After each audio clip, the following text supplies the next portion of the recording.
Ողջույն բոլորին։ Այսօր կիրակ է, որ չգիտեմ ինչ պատրաստել։ Տանը կամ մի քանի մթեր քիչ-քիչ։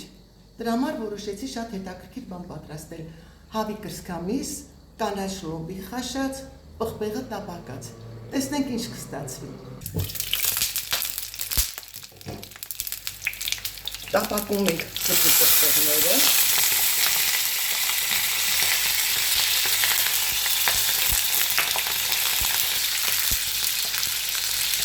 Պղպեղները հեռացնում եմ արդեն թավայի միջից։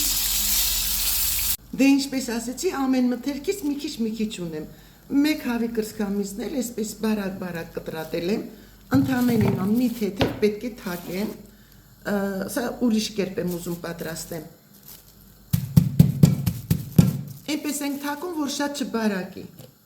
Ոչ մի համեմունք չեմ անում, որովհետև լրացուցիչ պետք է համեմունք անենք ու տեսնենք ինչպես կստացվի։ Ինձ թվում է, որ լավ է լինելու։ Ունեմ նաև Մարիաննայի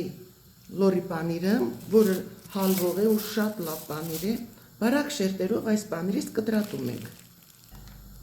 Տապակի մեջ բուսայուղ ենք լցնում, թողնում ենք, որ մի լավ տաքանա։ Տապակում ենք այն կողմից, այսինքն թաղանթով կողմը դուրսն է լինում։ Ահա, այսպես։ Ոչինչ չեմ համեմել, հիմա կասեմ ինչու։ Այս առաջի երեսը, որ տապակում ենք, կափարիչը չենք ծածկում։ Թողնում ենք դոլորշյանա, շրջում ենք, չենք թողնում, որ շատ կարմրի։ Մի քիչ էլ լոբի ունեի, խաշեցի լոբին։ Մեկ հատ ակնու վրա կանենք, որ բոլոր լոբիները յուղոտվեն։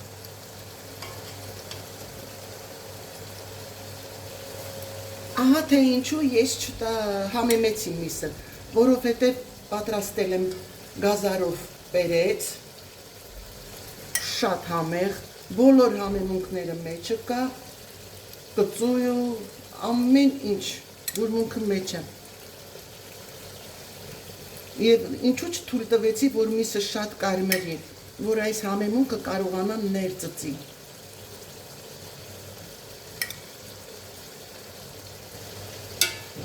Ահա այսպես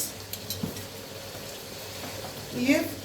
պատում ենք հալվող պանիրով։ Այս անգամ կափարիչով ծածկում ենք։ Մոռացա ասեմ, որ լոբին չեմ համեմել, հիմա պետք է լոբին համեմեմ և խառնեմ։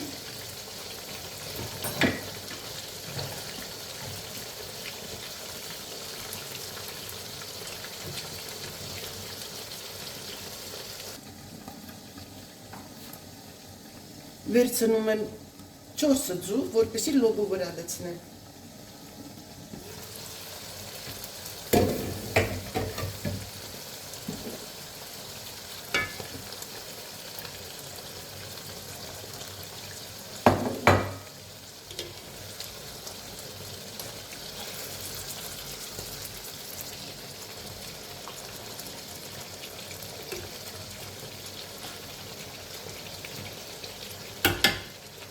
Ահա այսպես, թողնենք մի 5 րոպե, որ պանիրը հալչի և ձուն եփվի։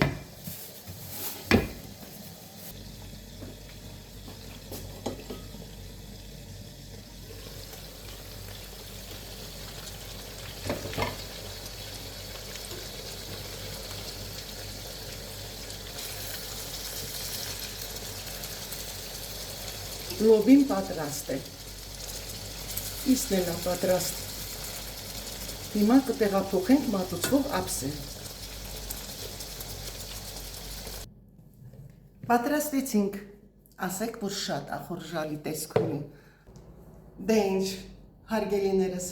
պատրաստեցինք, բուրում է անմահական, կուզեմ, որ դուք էլ այդպես պատրաստեք, իրոք, որ տեսքը շատ ախորժալի է, պատրաստեք և թող անուշ լինի։